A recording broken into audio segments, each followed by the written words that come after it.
All right, so it's the day before Halloween. It's October 30th, 2020. From Macomb City Hall, Mayor Mike Inman with the most recent activity we have regarding confirmed cases and other information we're going to share with you today. So the information we're sharing with you now comes from the McDonough County Health Department, indicating a total of 802 total cases reported, confirmed cases in McDonough County since the onset of the pandemic, with currently 104 active cases in the county. And something since we talked last, we're reporting 22 total deaths. So again, our condolences to those folks who have lost family members to this virus. Some other information I want to share with you a little bit about the breakdown. This is 102 cases total in the county. Right now, currently 299 of those total cases have been attributed to the city of Macomb and roughly 316 to the university, and the balance have been spread out across the community, across the county. The largest age group with infections by far are people in the 20 to 29-year-old category with 343 total cases, and again, an overwhelming majority of the case count is from people under the age of 40. That in and of itself counts for close to 3/4 of the total case count is attributed to people under the age of 40. Some other information is available on the Health Department's website, as well as the Illinois Department of Public Health's website. So a couple of things we want to share with you. A couple of those numbers are coming from outbreaks in at least 2 long-term care facilities right here in the city. So long-term care facilities are nursing homes or other congregant living conditions, and an outbreak is classified as 2 or more cases coming from that one location. So to those 2 long-term care facility providers, you have our thoughts as you continue to deal with not only an outbreak amongst the residents you're caring for, but an outbreak amongst the staff as well. So some things we want to share with you in general. This is obviously not going the direction we would prefer. There are some things we'd like to share with you that we are doing to mitigate the virus. The first and foremost, wear your face coverings, wash your hands, and social distancing. You're going to hear that repeatedly through our time together today. But we have reissued, I should say, or reinstated 2 temporary orders that'll take effect at 5 o'clock tomorrow night on October 31st. They are specifically for bars and restaurants in the community. If you remember, we enacted some mitigation efforts about a month ago, hoping to curb the outbreak. We had some success initially. We're going to reinstate these 2 orders. And as it relates to bars and restaurants, it's just limiting folks consuming alcohol in those places to people who are seated. So that takes effect again tomorrow night at 5 o'clock in an effort to mitigate the virus and hopefully, and we're going to talk a little bit more about it in a minute, helping keep our region of the state from tripping into some more substantial, more restrictive mitigation that will be issued by the governor's office or may be issued by the governor's office. And then the other order that's being reinstated has to do with limiting gatherings in the northwest quadrant of town. And you can go on both the city's website and the downtown website to see this map. It does not affect the entire city as far as limiting gatherings to 12 or fewer people. It is specifically targeting areas west of North Randolph Street, north of Jackson Street for the most part, and for the most part, east of Wigwam Hollow Road and south of University Drive. And the map is on your both the city and downtown websites for you to look at, but in general, it's the residential areas surrounding the campus and what would be, I'll say, traditional student housing.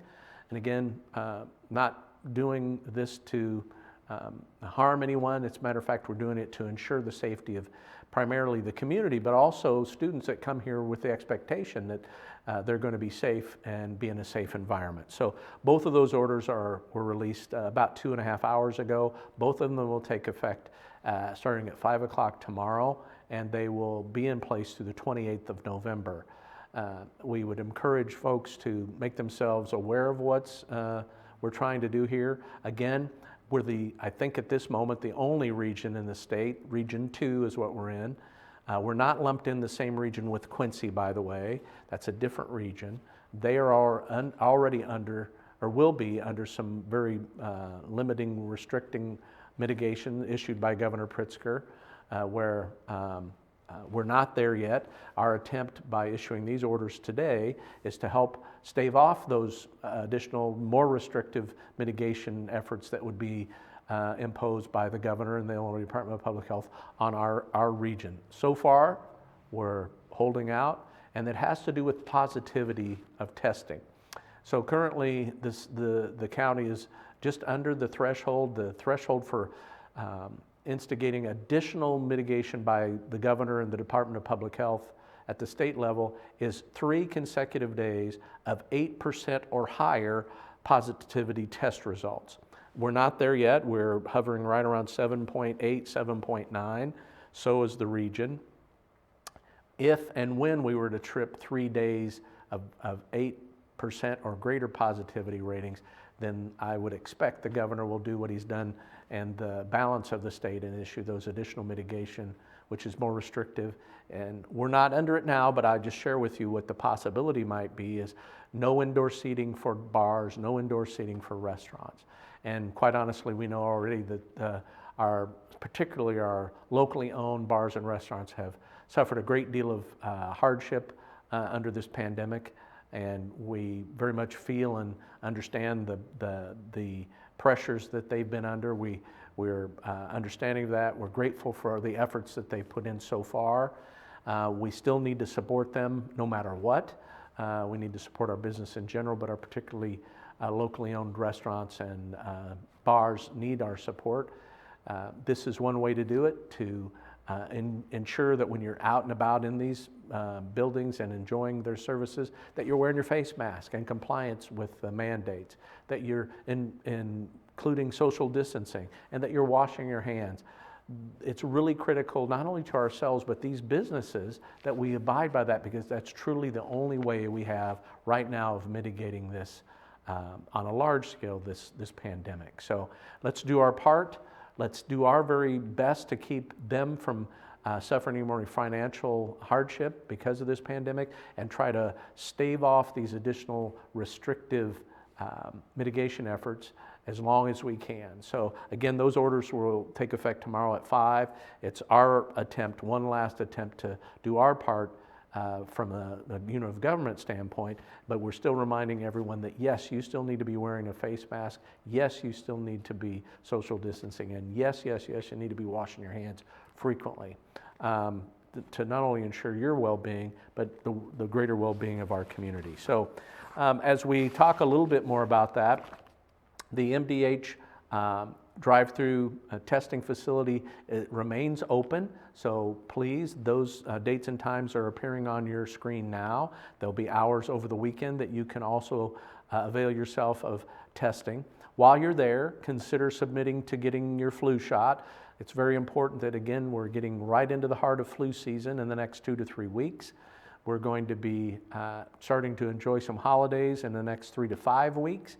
So it's going to be very important that we take as many precautions as we can to stay healthy. Not only healthy in a general sense, but we've been focusing on COVID, but that means avoiding opportunities to get the flu, and the vaccine is for the flu shot, the seasonal flu, is the most important tool we have right now to minimize your possible exposure and succumbing to the flu virus, the normal flu virus. So flu shots are available also through the MDH drive-through. Several local pharmacies are administering flu shots. They also are available, COVID testing is also available through CVS Pharmacy here in Macomb. Make sure you contact CVS here locally for an appointment. I believe that's a predicate there. As far as MDH, again, the hours are on your screen. Avail yourself of that.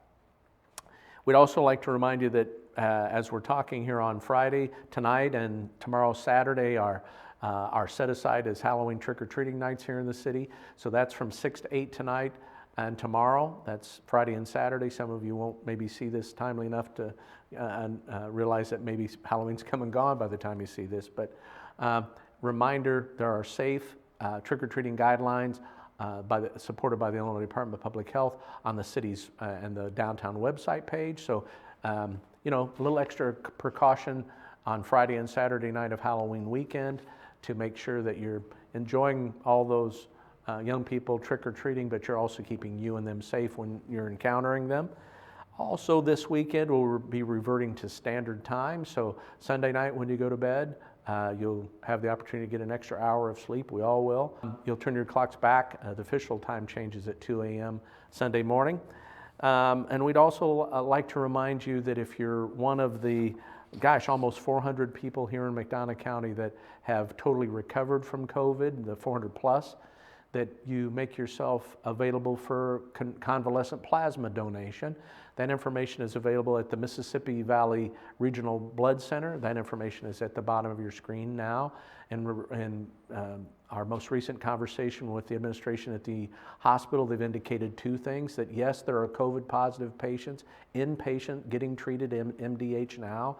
So many people have been concerned about what that number is and if there are actually people that sick, and I can assure you there are. But they also are reminding us that they've had patients who have been treated with convalescent plasma, and they've been seeing good results here. So we'd ask you to consider, if you've recovered from COVID-19, that you contact the Mississippi Valley Regional Blood Center about setting up a time to donate blood so that they can use that in convalescent plasma.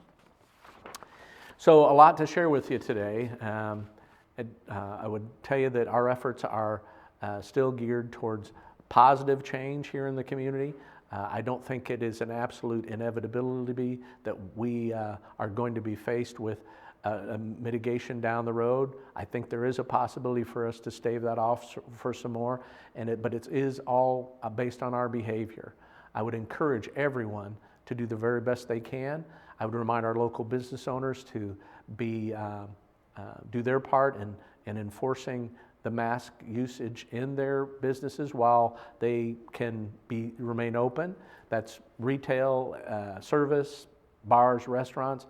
We should all be making that part of our routine anyway, but at the end of the day, we're counting on people both in the business sector and in the patron sector to do their part to comply with those mandates that we know with absolute certainty have been essentially covering us, no pun intended, from getting us exposed. We have uncontroverted evidence that those things are helping stave off and helping mitigate the spread of this virus. Again, what many are referring to as our first holiday season of the year, the Halloween, as we start into wintertime, it's going to be very, very important that we maintain and our objective, and that's to get through the next several months with as minimal impact as we can by this virus. And really, we do have the ability to control many of the factors in our own hands.